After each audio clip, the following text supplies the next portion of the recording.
I love taking pilgrims to Rome, and I especially like taking them to the Basilica of St. John Lateran. And when you enter this magnificent church, you are greeted by 12 massive statues representing the 12 apostles. And one of the first ones you'll see on the right is of a man who's holding a big book in his hands, and he's stepping on a bag of money. Who is that man?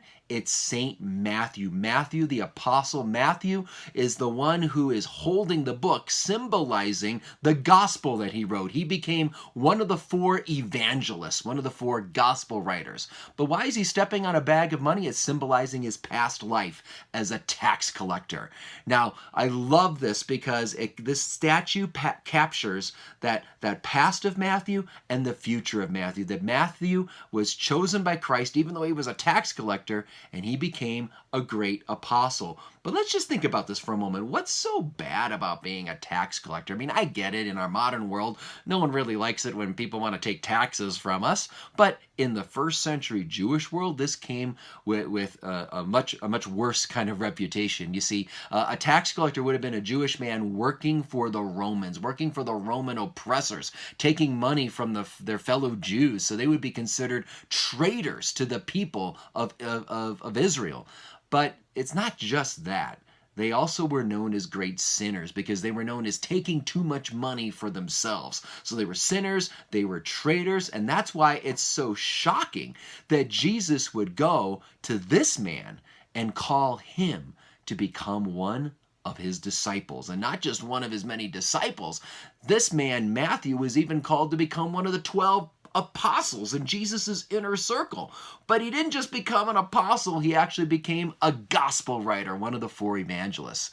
So if God can do all of that in the life of this sinner, this traitor, this tax collector, St. Matthew, imagine what he could do with others in this world today. And it's a great reminder to always be willing to be open, to be surprised by the people who God might work with. Never write anyone off. If God could work with a Matthew, he can work with you and me. He can work with people that we might think are great sinners and bring them to a great change of heart and conversion like he did for Matthew, and use them as great instruments in evangelization. Now, let's talk about Matthew himself and his gospel.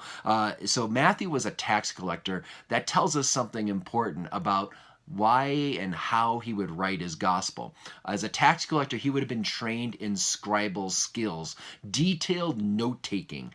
And if there was any of the 12 apostles who probably made a lot of mental notes, maybe even took some written notes, it would have been Matthew. Matthew would pay attention to the details. That's what he was trained in. And that's why when you look at his gospel is one of the most intensely structured, systematized of all the four gospels there. One New Testament scholar calls Matthew meticulous Matthew, and he's just known for just being highly structured. This New Testament author says this, or this writer, commentator says, Matthew writes his gospel with the precision of a Swiss watch. I love that image, and it's just true. When you just look at the way he just lays out his gospel and it's so highly structured, it makes it really easy to use, easy for understanding, easy for teaching.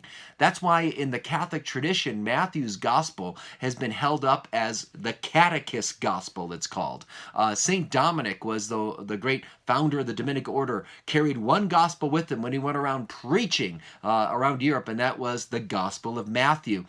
Even in our own modern era, Matthew's gospel plays an important role. At the beginning of Vatican II, when all the bishops came out processing at the beginning of Vatican II, they had one gospel that was leading that procession. Guess what it was? The Gospel of Matthew. So a very important gospel for catechesis, for teaching, for evangelization. And I think a lot of it has to do with just how easy it is to use once you understand the structure and the basic outline of his gospel. Let's talk about one structural element right now about Matthew's gospel. Matthew's gospel is put into 5 major sections. There's an introduction, the infancy narrative, and then you have the conclusion about his rising from the dead. But the heart of his gospel involves 5 groups, 5 sets of narratives and discourses. 5 sets of narratives and discourses. What do I mean by that? Well, that Matthew will tell a narrative. It'll tell the story, for example, of Jesus being baptized by John the Baptist at the Jordan River in Matthew chapter 3. And it goes on and gives a continued narrative about him going out into the desert in Matthew chapter 4. So that's one big block of narrative: his baptism, his temptations in the desert, and his calling of the original disciples. But then, as you begin chapter 5 and go into chapter 6 and chapter 7, you have a very long discourse, just a whole series of Jesus just talking, teaching. And it's the great Sermon on the Mount there in Matthew 5 through 7. Well, Matthew's gospel goes back and forth between a series of narratives, so a group of narrative accounts of events in Jesus' ministry, followed by a long discourse where he's just teaching. And there's 5 sets of these narratives and discourses. And it's fun to just be aware of, okay, we're in a narrative section, now we're in a discourse section. And some scholars even wonder, why is there 5? And it's been suggested that that's a very big Jewish number, a very important Jewish number. For the Jews, the first 5 books of the Bible, the ancient Jews believed those were written by Moses. They were called the 5 books of Moses: Genesis, Exodus, Leviticus, Numbers, Deuteronomy. That was the Torah, the foundation of the Old Testament scriptures. And so they say it's fitting that Matthew, when he writes his gospel, he's writing it and presenting Jesus as like a new Moses, giving the new law, the new Torah in these 5 books, if you will, these 5 sets of narratives and discourses. So that's one little insight we can get from meticulous Matthew and the structure of his gospel. But why would Matthew be so interested in presenting Jesus in light of Moses and the Old Testament Torah? Well, I think it has to do with Matthew's audience. Most scholars believe that that Matthew was writing to a community of Jewish Christians, Jews who became Christians but still had a lot of questions, but they're also surrounded by other Jews that are maybe thinking about the Christian thing. So it's an audience with a lot of Jewish background in it. And that's why Matthew, more than any other gospel, is going to make connections to the Old Testament scriptures. Mark does this all the time. Luke does it all the time. John does it a lot too. But Matthew, wow, he does it a lot more. Some scholars estimate that Matthew alludes to the Old Testament hundreds of times. And we're going to get a chance to look at some of those allusions and connections even here today. But let's think about this, though. If you're Matthew and you're writing to an audience that has a lot of people with Jewish background, what do you think is going to be one of the biggest questions those people with a Jewish heritage have in mind? The Jews are longing for a Messiah to come.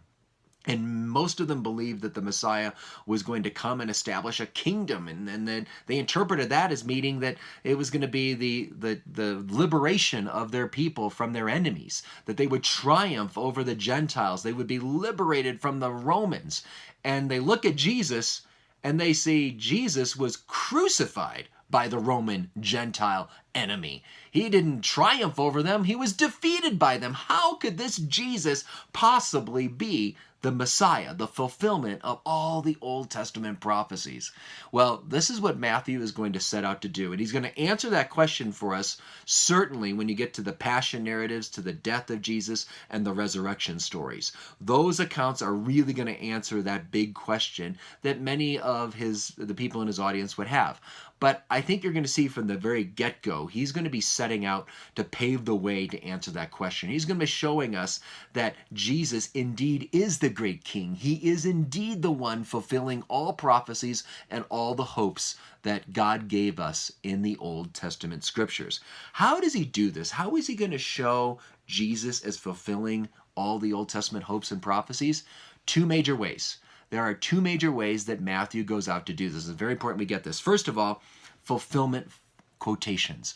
There are 10 times in Matthew's gospel when he's going to make it really easy. He's going to come right out and just say, this was done to fulfill what the prophet said. For example, in Matthew chapter 1, verses 22 through 23, it tells us that this was done, the scene about Joseph having the dream, that it's okay to take Mary as his wife, that the Holy Spirit was the source of this conception, that this is what is this is all okay because it was all foretold by Isaiah. And he comes out and says, this took place to fulfill what the Lord had spoken by the prophet.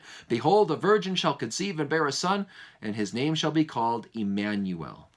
Now, that prophecy comes from Isaiah chapter 7, verse 14. And I love this because Matthew makes it really easy. I like to think of this approach as the biblical prophecy for dummies approach. If you don't know anything about the Bible, you don't know anything about the Old Testament, you're going to be made very clear. It's going to be made very clear to you by Matthew that this is happening to fulfill all prophecy. And he tells you that. He says, this was done to fulfill the prophecy, and then he quotes the prophecy for you. He cuts and pastes it, puts it right there. You don't even have to finger through your Bibles to go find Isaiah. He just makes it really easy. And Matthew does this 10 times in his gospel. So be on the lookout for those explicit fulfillment quotations. 10 times we find explicit fulfillment quotations in Matthew's gospel. But here's the hard part, the challenging part is this. Most of the time, Matthew doesn't make it so easy, at least for us modern readers. Most of the time, Matthew's just going to tell a story, and he's going to assume you're going to make the connection. He's going to, it'd be kind of like if I just sang to you a line from a popular song, you would immediately catch the tune, and you would know it right away. If I quote a line from a popular movie, I say, may the force be with you. Or if I say to you, why did the ring come to me? If you know popular culture, you know I'm making a reference to Star Wars and Frodo and Lord of the Rings, right? But if you don't know Tolkien, you don't know the movies of Lord of the Rings or Star Wars, you're going to be a little bit lost. And that's how we are when we read the New Testament, especially Matthew's gospel. Many times we're going to be lost because we're not going to catch the allusions. Let me give an example of this, right? You've heard the Christmas story many times, the story about the Magi coming from the east. But I want you to hear it like an ancient Jew would hear it. You see, if an ancient Jew heard about Herod, a wicked king, who works with Magi from the east, and he tries to get them to be a part of his wicked plot to bring harm to Jesus. But in the end, the Magi don't cooperate with the plan. They end up blessing Jesus, giving homage to Jesus, and going a different way and not going along with the wicked king's plan. If you heard that story as a first century Jew, you'd go, oh, that's an oldie. That's a remake of an oldie. I know that story. That's the story of Balak and Balaam in the book of Numbers, chapter 22 through 24. What's that story all about? It's the story about a wicked king named Balak who works with a Magi from the east named Balaam. And Balak is seeing the powerful Israelites coming toward the promised land, and he's scared and he's nervous. So he asks Balaam, the Magi, to put curses on Israel, to bring harm to Israel. But instead of curses, Balaam ends up blessing the people of Israel. He ends up blessing them, and he even gives a great prophecy about how one day there will be the sign in Israel. A sign will come to Israel about a future king coming. In Numbers chapter 24, the sign of this future king that will come is the sign of a star in the sky. Does this sound familiar? So think about this. When you read in Matthew chapter 2 about Magi seeing a star in the sky, and you read about a wicked king, Herod, trying to use Magi to bring harm to Jesus, but instead they pay homage to Jesus. They don't cooperate with the wicked plan. That sounds exactly like the story of Balak and Balaam, and it brings to mind the prophecy in Numbers 24 about the star being the signal for the coming of the king to Israel. Now, this is just one little example of what Matthew does over and over and over again all throughout his gospel. If you knew the pop culture of Jesus's day, the pop culture which wasn't based on Hollywood and iTunes, it was based off of the Jewish scriptures. That's what they took in and day out. That's what they celebrated in their liturgies and in their great feasts. If we knew those Old Testament stories well, we would hear all of these references to the Old Testament at every step of Matthew's gospel. But that's what I hope to unpack with all of you in future videos, future sessions. So please pray for me, and I'll be praying for you in your journey through Matthew's gospel. Thanks so much for listening. If you got any questions, you can contact me at edwardsri.com. That's my website, edwardsri.com. You can also find me on Facebook, Twitter, Instagram. Thanks so much, and God bless.